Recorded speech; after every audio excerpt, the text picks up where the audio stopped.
Well, only because this is what I told my wife this story that was awesome. Peter shared yesterday where he went to go see that. The original Masters of the Universe, it was sold out, and so he ended up getting taken into Lost Boys at 9 years old. And I'm like, God. And he was like, yeah. And so I told this story to my wife, who thought it was hilarious because she loved Lost Boys. And she's like, wait a minute.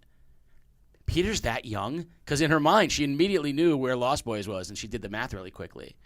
And she's like, for some reason, I have, so Peter's, now I'm starting to see that you're a broken down young man. Yes. You've already had surgeries. I have the hip and the spine of a 70-year-old. Much older man. Although now I guess you could say I have the hip of a 2-year-old. That's right. You have a brand new young hip, and you know what? Your spine is not a problem. And the reason your spine is not a problem is because you have a spine, Peter. You stand up for the things that you believe in, and as you and I are live from the Days studio at 200 State Street in New London, Connecticut, the snowiest I can ever recall. I can't recall New London snowier than this. I'm sure there has been in my lifetime, but there's a lot of snow out there. And Holly, through the miracle of modern technology, you are now part of the teams. Teams is a better name too, right? Because we're part. She's teamed in because this is all a team effort. So you've got spine. You're part of the team.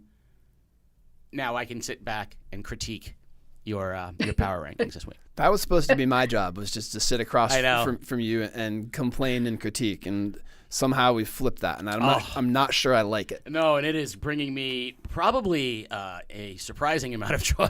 So, we did the boys yesterday, and I think with the girls and the boys, we are facing a similar dilemma, which is we know who the top is, the top couple, the top three, and from there it gets very muddled, and it brings into play what inevitably happens with these power rankings, which is how good are you? I guess it would be if you were to say to the team, give yourself a number, 100 being perfect, a number on what you think your season is right now. So if you're undefeated right now, your number's 100. You can't be any better than that. And if you have one loss, maybe that your number's a 95. I mean, how much better can we be? We only have one loss. And if you're a team that has, a 500 record, you might point to all our losses are against teams bigger than us, and we've beaten all of our similar teams, so we're going to give ourselves a 75 out of 100. I guess that's how we have to look at the power rankings, or else you can't realistically compare some of these teams. It's almost like examine the team versus itself before and not versus the other teams, if that makes sense. I think I lost Holly, though. I think I lost. Well, because I feel like if we do that, if we're examining the team against themselves first, then a team that is 11-1 should probably be at the top of the list.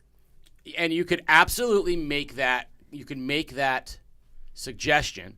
I think where what we have come to do is we give. There's a point where losses matter, and I think we're at that point right now with our top three teams. So I would suggest that if our top three teams keep losing to each other, and one of our teams that's maybe a little bit farther down sticks with that one loss, I don't know that you could keep them from. I don't see. Otherwise, what you're saying is there's nothing you can do. There's nothing you can do to ever rise in our power rankings. And as we have said since the beginning of time, these power rankings go back 6, 7 decades. These power rankings have always said it's not about the 10 best teams or who we think would beat each other. It's about otherwise you can't do small schools. So that being said, you guys have a consensus at number 1. Peter and Holly you guys both like Ledyard. I think that's an easy one right now. They're 7-3. Here's where a loss matters, Holly. I think their loss by a couple of points to New Britain, who is the undefeated number 1 team in Double L or Division I, that resonates with me. That to me is a loss that counts as a win, because when you lose to a team, so that's maybe where we maybe they're not 7-3 record wise from a power ranking standpoint. It's almost like that's a win, because you went up against a team bigger, undefeated, and you guys were there neck and neck the whole way. So I think Ledyard gets credit for that loss rather than hurt by that loss. Holly, what are your thoughts on Ledyard? Well, I agree. I mean, they're doing what they're supposed to be doing, which is the conversation we're trying to have about all these teams. And they did just beat Stonington head to head, who we had number 4 last week. So, I mean, I don't think they deserve to lose anything. They stay right where they are, which I think is the same conversation we're going to have with our top 3. I think that's probably right. Peter, any thoughts on Ledyard before we move on to number 2? I mean, not all their wins, but impressive wins against teams with good records, have not lost to anybody on our power rankings. Right. Their 3 losses are to New Britain, who we just talked about. They lost to Woodstock by a point. No. They beat Woodstock by a point. So their losses were to New Britain and then out of conference. North Haven and Colby. Right. And Colby Cathedral. Yeah, who are both, bigger, better, not better, bigger, higher level school. So, yeah, good for Ledyard. And speaking of the aforementioned Woodstock, I think you all both agreed, and I agree with you, that they come in at number 2. Too many good wins. I think Woodstock, you don't look at the 4 losses as much as you look at the wins and you see who they've beaten. They've beaten everybody they have played except for Ledyard, and I think that's what resonates. I think Woodstock has a big week coming up, and we'll see, if they can maintain it. Because with 4 losses, I would say that I have no doubt that they belong at number 2 in the power rankings, but you can't keep accumulating losses and not slide a little bit. So this might be the week where Woodstock needs to step it up to cement itself at 2. Well, they have Wyndham and Killingly this week, so they need decisive wins there. Yeah, I mean, I would expect that they would definitely get a decisive win over one of them for sure. Yeah, and I think too, that's a week where, not like we don't knock you for, if they won in overtime, we're not going to knock them, but they need to go out and play well this week. I think everyone feels comfortable with Woodstock. Yeah, comfortable with Woodstock. I mean, they were a point away against our number 1 team. That's right. And then we're all in agreement on number 3, New London. I'm going to say that I think they're the most dangerous team right now because I think if you go back a month ago, I quoted their coach after some, inconsistent play where she embraced the inconsistencies and said, this is the best part of coaching, basically. Like, I get to help these kids overcome these and teach and coach and learn. And I just can't wait to see where we are a month from now. And where they are a month from now is they went out and beat Fitch, overcoming, by the way, not only a great individual effort from Sanaa Waters, but Fitch got out to a great start against them. And New London just settled right in. And, it's 4 or 5 players now, right? Everyone knew Nyara Dudley was going to be a star, and Rivera would be a star, and but now you're seeing Willis, making big plays, and you're seeing Schneider make plays. It's like all of a sudden you're seeing 4 or 5 guys, for New London, and I think they are very, very dangerous right now. I'm really looking forward to the way the schedule works. They play Fitch again next week, so that is going to be an interesting matchup. I'm looking forward to the rematch with Woodstock Academy on the 13th. Because, they had Woodstock first game of the season. And I think that this is a different New London team, to the coach's point. And I think that's going to be a really good game. It'll be in Woodstock, so, they'll get a hotel room. They'll have that advantage, if you will. But I'm looking forward to that game. I mean, and to your point about them sort of finding themselves and adapting over the season, that game against Fitch was kind of a microcosm of that, because I watched that game in the first half. Sanaa Waters was unstoppable, and I sort of thought, like, maybe this is where New London gets knocked down a peg, and they adjusted, they figured it out. I don't know that anyone can completely shut down Sanaa Waters out of a game, but like you said, they spread the offense around, they played really tough defense, and they are not a big team, and I didn't have numbers on this, but my sense was they out-rebounded Fitch 3-1 or something. Yeah, a lot of offensive rebounds, which they're always great at. And one thing I noticed in the highlights, Peter, was that, Waters scored a bunch. There was not one easy shot. Every shot she made was contested in traffic. I mean, there was a concerted effort there. So I think the top three we're very comfortable with. And now we go off the rails. So I have in front of me both of your submitted rankings, and one of you has East Lyme at 8-4 as your number 4 team, and the other has Stonington as your number 4 team. I'm going to allow each of you, to tell me why either East Lyme or Stonington should be the number 4 team. Peter, go ahead. So I went with East Lyme, despite the head-to-head. I think playing in Division I of the ECC, lost to Woodstock, expected loss to Woodstock, but only 4 losses. All right. And Holly, why do we go with Stonington? I went with Stonington because we had them at 4 last week, and their loss was to number 1 Ledyard. So I don't think that they should lose their current spot. They lost to someone who technically they would be expected to lose against. They beat Killingly, which we spoke last week saying that Killingly could be that team that causes problems for folks.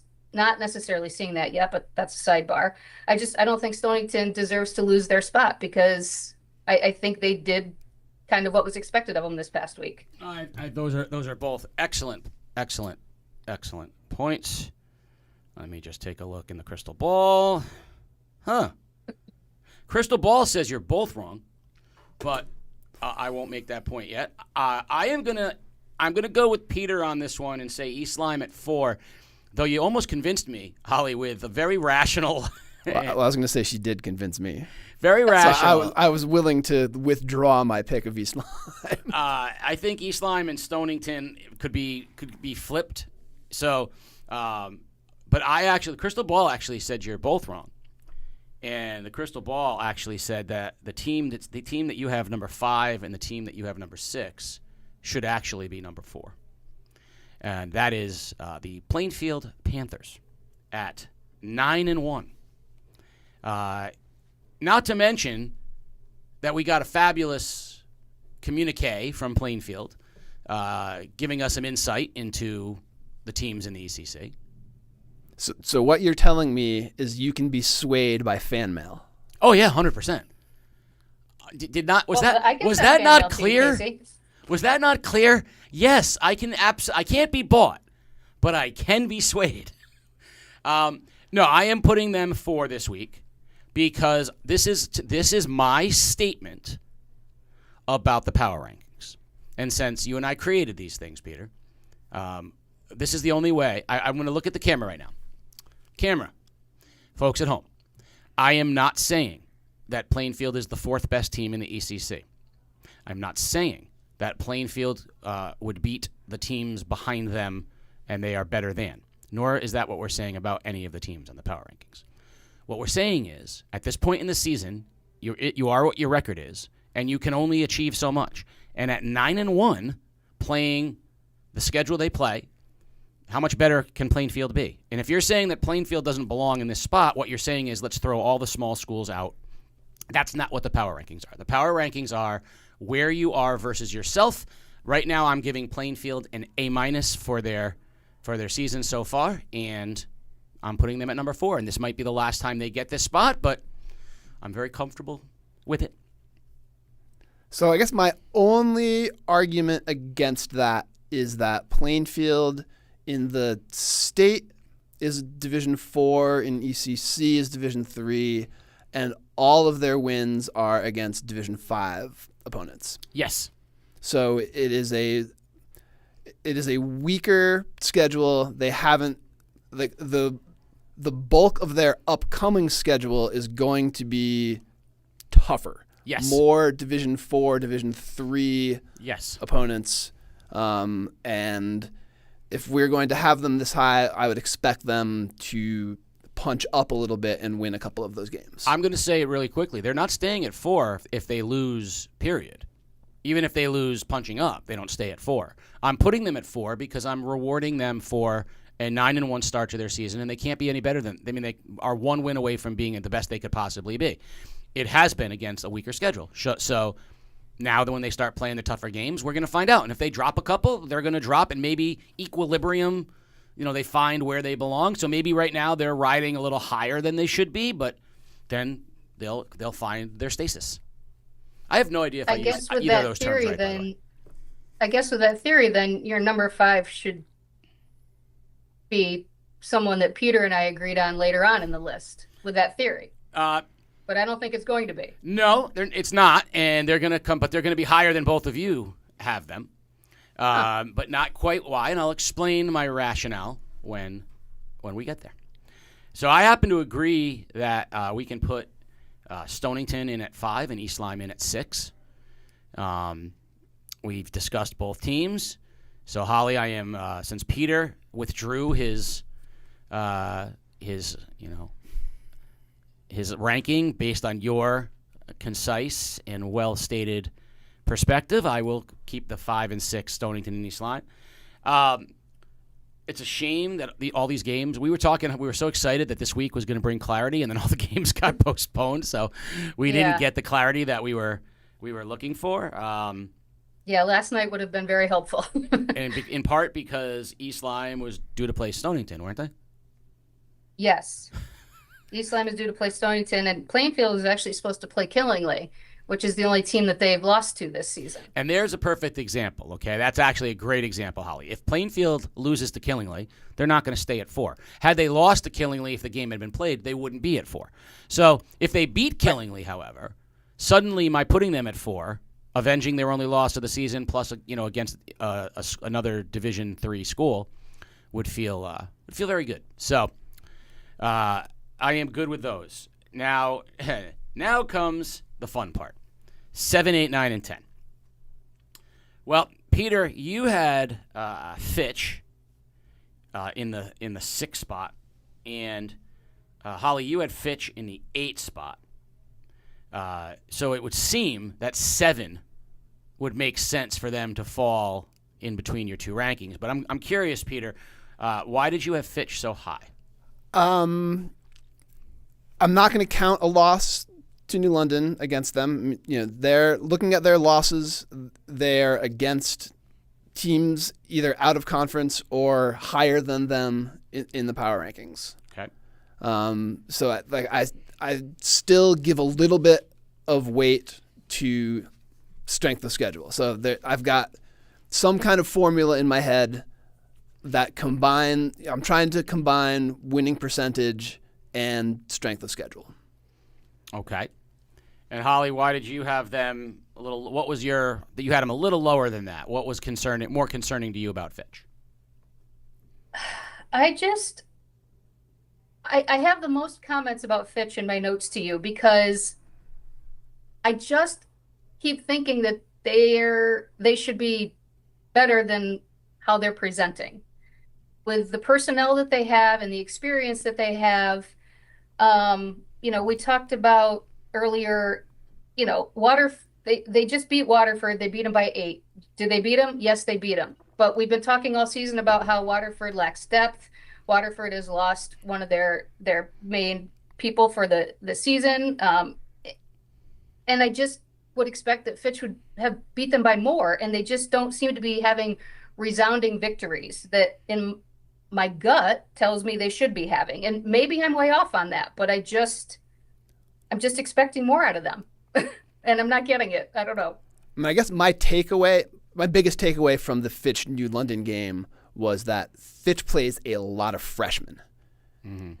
And I don't know if this is a reason to credit or discredit their performance, but they look like one of those teams that next year is their year.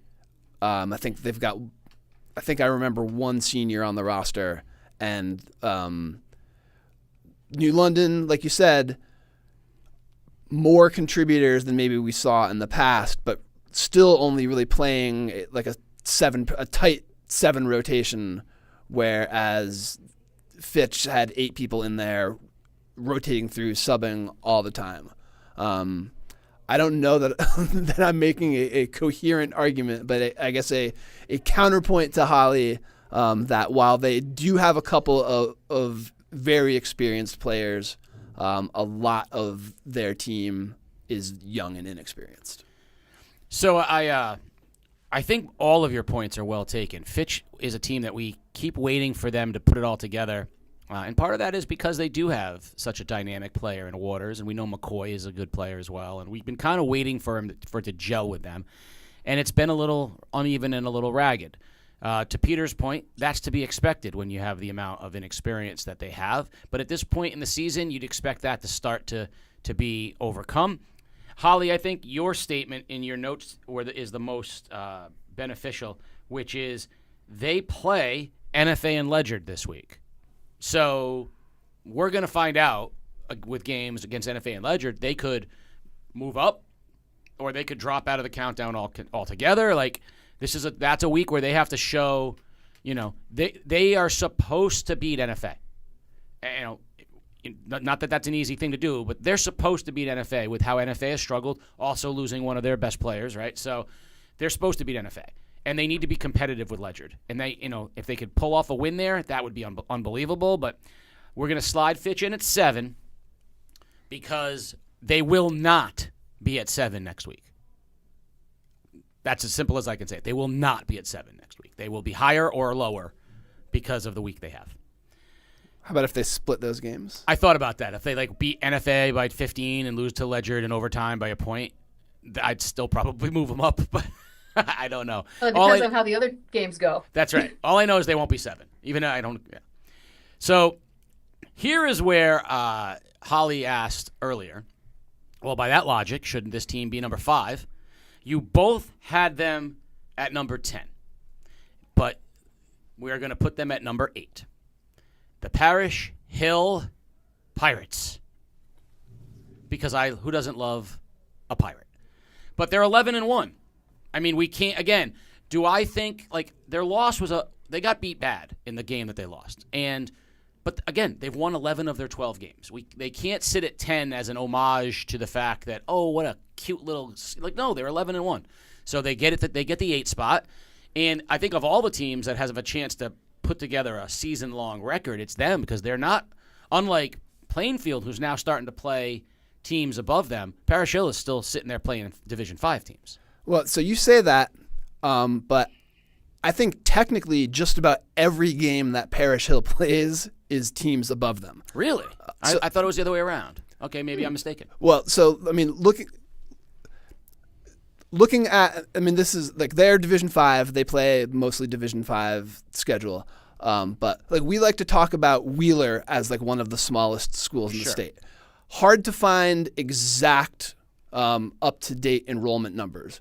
Wheeler, around 190 students. Parish Hill, around 110 students. So Parish Hill is small. Legitimately might be the second smallest school in the entire state. So just about every team that they're playing against is a bigger school.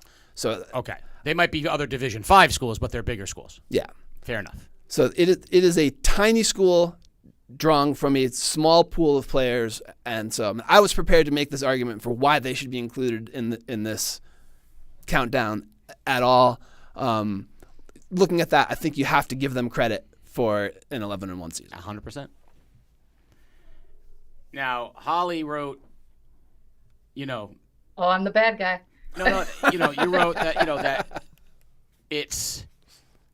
that you wrote basically that it's impossible to judge where they belong in the power rankings because exactly for the same reasons that Peter just stated. They're the most difficult team to rank because they're not playing anybody that helps us. They're not playing other ECC schools. They're not playing schools that we are ultimately familiar with to a point where we can get a handle on them, but they keep beating the schools they're playing. So it makes it very difficult to kind of figure out where they belong. I'm saying they're 11-1. That's 11 out of 12 games. They probably, if I was giving them a grade, a number grade between 1 and 100, I'm giving them a 95. So I think for Parish Hill, this is, again, similar to Plainfield. One loss, and we talk about NFAs and Ledyards of the world. They can lose a game or two. It doesn't affect them that much. Parish Hill loses another game, and they're probably going to drop out of the power rankings. But They haven't, so here's where they are. You had one team that you were both in agreement in. We're going to throw in at number 9, and that is the Wheeler Lions. Seems fitting since Peter just mentioned them as being a tiny school. If you put all of Wheeler's students and all of Parish Hill's students, they would not be as much as NFA's freshman class.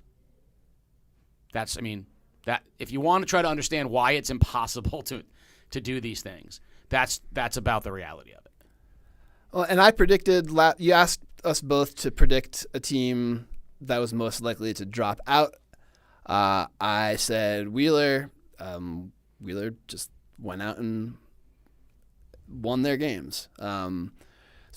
Their losses to 9-1 Plainfield, to 9-3 East Granby, 8-4 Division III Granby Memorial. The loss to Old Saybrook looks like not a great loss. Yeah. But at this point in the countdown, every team we're looking at has at least one not great loss on the resume. Right. Holly, thoughts on Wheeler? I like Wheeler. To be honest, it could be that my husband used to coach that girls' team 1,000 years ago, so I kind of have a little bit of a soft spot in my heart for them. I had them at 7, so I guess I'm happy they made the list. But I just think that I think they're doing, again, everything that's asked of them. They held Lyman to 6 points, which we know Lyman isn't good. They're 1-8. But I am looking, they have Plainfield coming up next week, which is who they lost to last. So, yep. That could completely upset this apple cart. I would like to make a note back on the Parish Hill conversation real quick. Tonight, they were supposed to play Lyman. So that would be the only ECC crossover that we would have for Parish Hill. So it's been postponed. But yeah, we can get it. That could give us a little more clarity on what Parish Hill really looks like. And just throwing that out there. That's a great one, Holly, and especially comparing them to Wheeler. They're both very small schools. We know what Wheeler did against Lyman. If Parish Hill struggles with Lyman in any way, that is probably telling. But, yeah, we'll have to wait since Mother Nature decided to put a little bit of a delay on things. And Holly, yes. It is not possible to go watch a game in the gymatorium and not come out of there with a soft spot for Wheeler. Yeah. Yeah. A few years ago when Wheeler's boys team went on that great run and athletic director Turner was so wonderful to us, and we got a chance to get in there, Coach Bailey, and you can't not fall in love with Wheeler. They really are. Mm-hmm. It's a great school, great program, and they're, Lions is fitting, right? Because they have the hearts of lions. So, Peter, clearly I am swayed by praise. Holly is swayed by sentiment. You have spine, as we previously said. You said that I have spine, but I think that I am convinced to change my vote to agree with Holly on what would be happening in this last spot. All right, that is very interesting. So this number 10 spot really comes down to, I think, a couple of different schools. If you look at last week, all right, there's 2 teams that are not. Only one of them is going to be in there, if either of them are, right? So Waterford was at 7, NFA was at 9. What happened to Waterford this week? What happened to NFA this week? And who gets that number 10 spot? Holly. I am giving it to Waterford. NFA's 5-8. They're barely at 500. Whereas, Waterford is, what are they, 8 bear with me 1 second, please. 6-5. Waterford is 6-5. Not super, record for record, not great as far as compared to NFA, but I feel like with what Waterford has been dealing with, lack of depth, injury, etc., and they're getting benefit by only losing to Fitch by 8. I feel like they're gritty. They're trying to stay in every game. They're scratching and clawing, and I I just feel like NFA as a Class Double L school in the ECC at 5-8 doesn't belong in the rankings this week. Doesn't mean it won't change, but I feel like Waterford deserves that last spot. So I had originally had NFA, also looking on the bubble at St. Bernard and Norwich Tech. St. Bernard 7-5. Their only real kind of quality win is against Montville. Norwich Tech with a couple of decent wins against Tech opponents also beat Montville. Waterford, really only one not bad loss. NFA, only one bad loss. So I think, yeah, NFA and Waterford in a similar position as far as who they've played and who they've beaten. And so I'm going to swing my vote to agree with Holly and say that the winning record versus losing record ought to be the determinant here. And I'm okay with that because I've been waiting for Waterford to, similarly, I thought that they have just kind of waiting for them to put it all together. They had started to before Sadie Tiven got hurt, and I expect they will again, but their depth there is problematic. You mentioned St. Bernard, Peter. They're going to be playing Plainfield soon as well. That should be an opportunity for Plainfield to cement itself, right? So Plainfield's got Killingly again. They've got St. Bernard. Those are their opportunities. St. Bernard, if they want to crack the countdown, go beat Plainfield, and you get right back in the mix. Plainfield also has Waterford tomorrow night. And there's going to be a great example, all right? So Waterford should beat Plainfield, all things equal, but Waterford is not completely healthy, and so that makes that game a much more interesting look. For Plainfield to be 4, they've got to beat Waterford. For Waterford to stay in the countdown, they've got to beat Plainfield. It's kind of like these are the games that kind of make the difference. Yeah, agreed. And last week we talked about NFA as potentially a team on the rise with a bunch of wins, a good win over Stonington. And I wanted to make the case for maybe we do see NFA come back. NFA's upcoming schedule: New London, Windsor, Conard, Woodstock, Fitch. Ouch. So I guess win a bunch of those games and Yes. 100% you see them coming back up. Yes. Not an easy opponent in that stretch. No, that's a really tough schedule.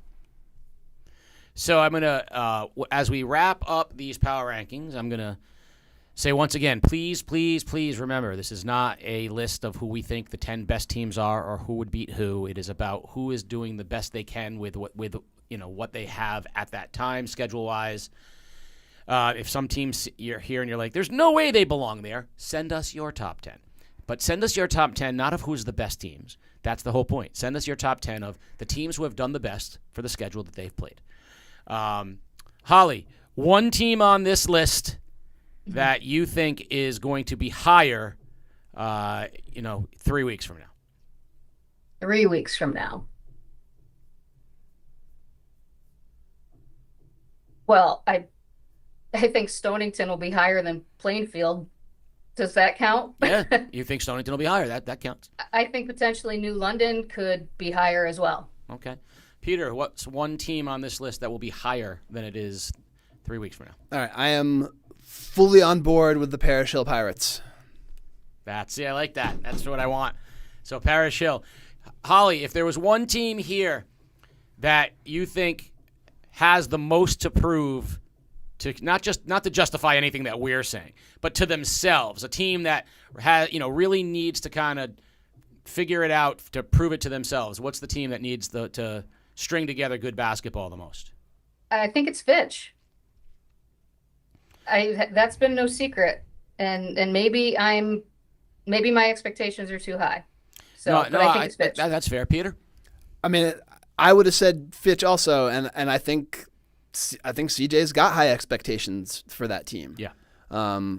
I think Plainfield a little bit too. They've got a really good record. They have not been tested all that much, and I want to see how they compare when they're playing against equal or slightly better opposition.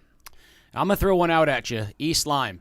Are you a contender for real, or are you just kind of a bounce around the 4 to 7 spots in the countdown? East Lyme has shown signs that they can beat, really good teams, but they've also had sort of efforts that we're not exactly sure about. Kaylin Delaney, by the way, has had one of the best seasons of anybody in the ECC. So, anytime you have a player playing like that, you never know. It's a good team, but I'm curious where East Lyme, because if they were to put together a 3-4 game winning streak, that would really show them to be contenders in the ECC as well. Yeah, and ECC-wise, let's remember that 3 of the teams on this list are not going to make the conference semifinals. Yeah, that's right. And we've all been pretty in agreement about these top 3. So pick your 4th out of the remainders, but also someone's going to get a bad matchup in a quarterfinal game and be challenged. So I'm really, really looking forward to this ECC girls tournament this year. The 5th, 6th, and 7th team on our countdown this week. One of them is if you concede that 1, 2, and 3 all make the semis, which I'm not conceding. I'm just saying if you did that, then you still have 5, 6, 7, right? So you've got 6 teams, and only 4 can make the semifinals. So and can one of those 5 through 7 teams play the spoiler in a quarterfinal game? 100%. Absolutely. And not for nothing, a team that didn't make our power rankings. Would any of you be surprised if NFA made the semifinals of the ECC? No, not at all. I mean, so, they're going to come out of this. They might come out of this week of games, NFA, with a 5 or a 6-10 record, 6-11 record, where they're looking to get wins to make the state tournament, but still a chance to go to the finals in the ECC. I mean, that's a team that I don't rule out ever. So, Holly, as always, your expertise has been appreciated, and you and Peter taking a huge load off of my shoulders, because I can just blame both of you now. I enjoy it. Well, thank